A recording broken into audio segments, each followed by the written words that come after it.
changing the style a little bit, I guess more under center with Jake, has that helped the offensive line, do you think? It has.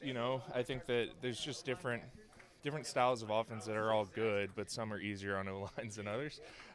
So this has been great. We've had a lot of variety, and we've also had good success running the ball, good success in the screen game. Our running backs are playing great right now, and we're gonna need that going forward. What's the mindset of this team? You guys have been here before. You know what it takes to win must-win games at this point of the season.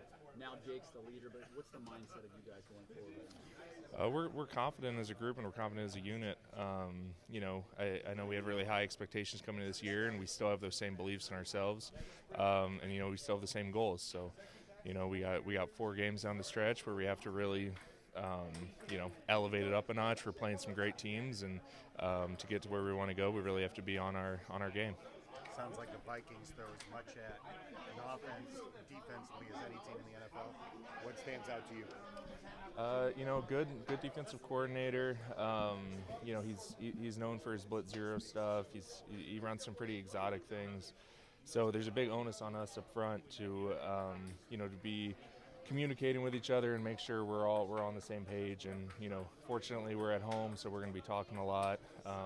Getting everyone in the right positions to block it up.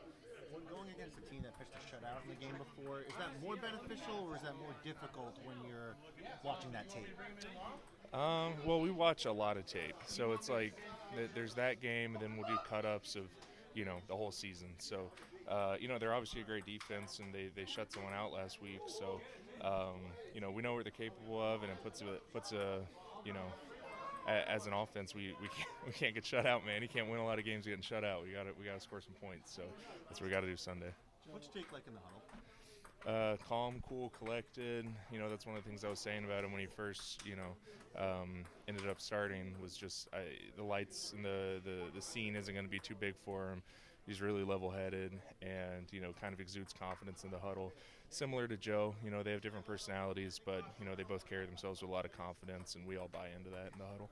What do you notice that's different about him from a month ago before he was a starter? He's a little bit more battle tested now. There's definitely there's a different speed of the game in regular season versus preseason. There's a different heightened sense of urgency, and he's got a couple starts under his belt now. So I don't think that's eye-opening for him anymore. I think that he's used to it, and he's just playing football now, which has been good for us. What's the biggest difference in their personalities?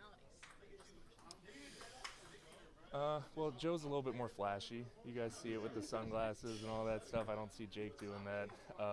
But they're both personally confident, but not arrogant guys. Both great locker room guys. And I joke that quarterbacks always have this sort of same demeanor where they're just kind of really cool, too cool for school sort of deal. And it ends up playing out in a success. And I think to be an NFL quarterback with all the pressure on you, all the eyes on you, you have to have that. And that's something that Jake has too. Obviously Joe as well. So it's beneficial for him. How cool has it been to see Jake do what he's done for you personally, knowing your history? It's awesome. It's hard not to think back a little bit, reminisce a little bit. 10 years ago, playing together in high school, and kind of crazy to go out and play NFL games with him now. Shout out Folsom High, just won state again. So a little dynasty over there we're part of building. So yeah, it's been awesome to play with him and kind of live out the high school dream together. The way the Vikings play, the way they blitz and drop and everything, is a lot of premium place on decision making by the O-line and the quarterback. How suited do you think Jake is for that? To see that type of I think scheme? That's one of the things that Jake's great at. Really smart guy, really cerebral, sees the field for all it is. I think he's going to be a great coach in the future whenever he's done with football. He's got that sort of football intellect. So we all have to be on the same page, though. He's got to know where we can protect, and maybe where we can't, where he has to have other outs. So we all have to be on the same page, and I think we had a good practice today, and we're in a good position for Saturday. How would you describe the jolt that Chase Brown's giving you? I mean, he ran 22 miles an hour, and I'll say CV ran 17.6, so that's a pretty remarkable speed for a lineman. Just want to give a shout out to my guy. But 22 miles an hour is insane. He adds another element of speed. you know, we have a really great power back with Joe Mix, and, you know, then you have somebody who can open it up like that, you know, in the screen game and in the run game. He's broken off a couple big ones. So that always helps our offense and helps our